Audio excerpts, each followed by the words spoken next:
Assalamualaikum warahmatullahi wabarakatuh.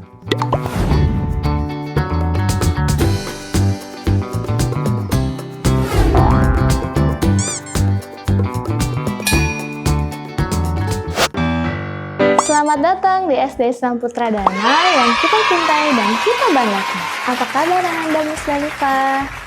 Alhamdulillah, harus lebih baik. Allahu Akbar. Semoga selalu dalam keadaan sehat dan tetap semangat ya. Selamat ya untuk Anda yang naik di tingkat Musdalifah.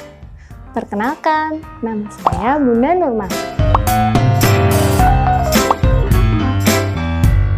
Kali ini Bunda akan menjelaskan bagaimana cara menentukan dan memahami pokok pikiran dalam paragraf. Ananda suka membaca?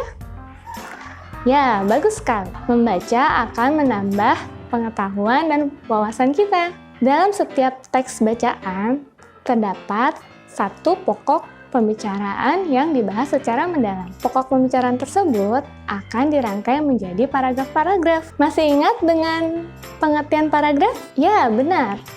Paragraf atau alinea merupakan kumpulan kalimat-kalimat yang berkaitan satu dengan yang lain sehingga terbentuklah hasil karya tulis yang lengkap atau yang disebut dengan karangan.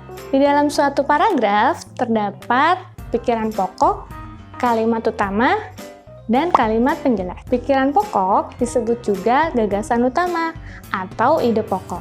Pikiran pokok ini merupakan dasar atau inti dari paragraf. Kalimat utama merupakan kalimat yang mengandung ide pokok atau pokok pikiran. Sedangkan kalimat penjelas adalah kalimat yang mendukung, menegaskan kalimat utama dari paragraf tersebut. Kalimat utama terdiri dari satu kalimat, artinya jelas dan tidak memerlukan kata sambung. Sedangkan kalimat penjelas terdiri dari beberapa kalimat. Bagaimana cara kita mencari pikiran pokok pada suatu paragraf? Yang pertama dilakukan adalah membaca dengan cermat paragraf dari awal sampai akhir. Yang kedua, mencari informasi-informasi penting.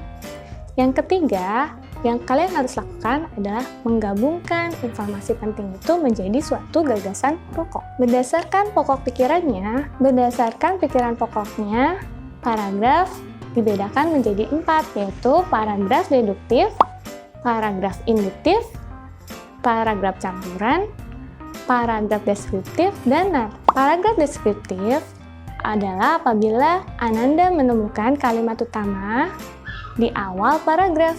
Jika Ananda menemukan kalimat utama di akhir paragraf, maka disebut paragraf induktif. Dan jika Ananda menemukan kalimat utama di awal dan di akhir paragraf, maka disebut paragraf campuran. Sedangkan paragraf deskriptif atau naratif adalah gagasan utama tersirat di setiap kalimat. Anak-anak, coba perhatikan contoh Bunda. Bunda punya teks bacaan dengan beberapa paragraf. Ayo kita baca bersama. Organ gerak manusia dan hewan. Salah satu ciri dari makhluk hidup adalah kemampuannya untuk bergerak.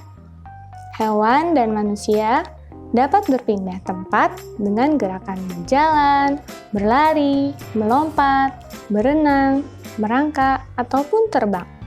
Semua itu terjadi karena adanya sistem gerak. Sistem gerak merupakan organ-organ yang mendukung tubuh dalam melakukan gerakan. Sistem gerak inilah yang membuat manusia hampir dapat melakukan semua aktivitas, seperti berjalan, berlari, melompat, menari, dan lain-lain.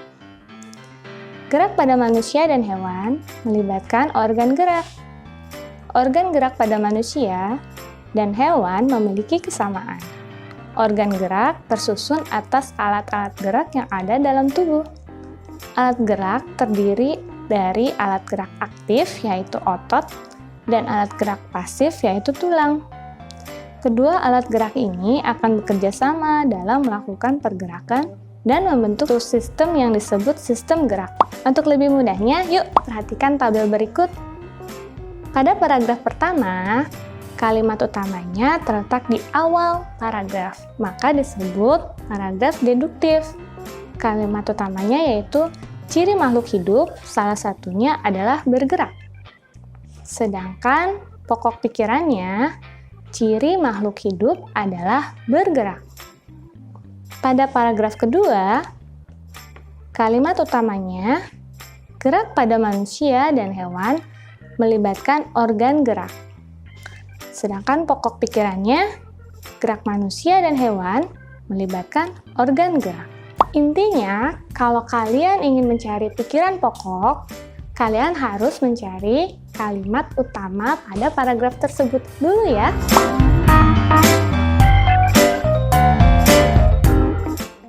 Sekarang tugasan Anda adalah mencari teks bacaan yang terdiri dari 3 paragraf.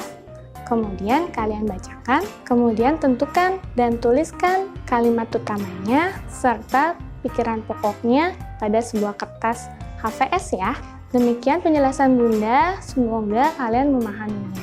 Pesan Bunda, jaga kesehatan dengan makan makanan yang bergizi, rajin berolahraga, sering cuci tangan, dan jangan lupa menggunakan masker apabila kalian keluar rumah ya. Juga jangan lupa berdoa kepada Allah agar pandemi ini cepat berakhir dan kita bisa bertemu lagi di SD kita tercinta, SD Islam Putra Dharma. Wassalamualaikum warahmatullahi wabarakatuh.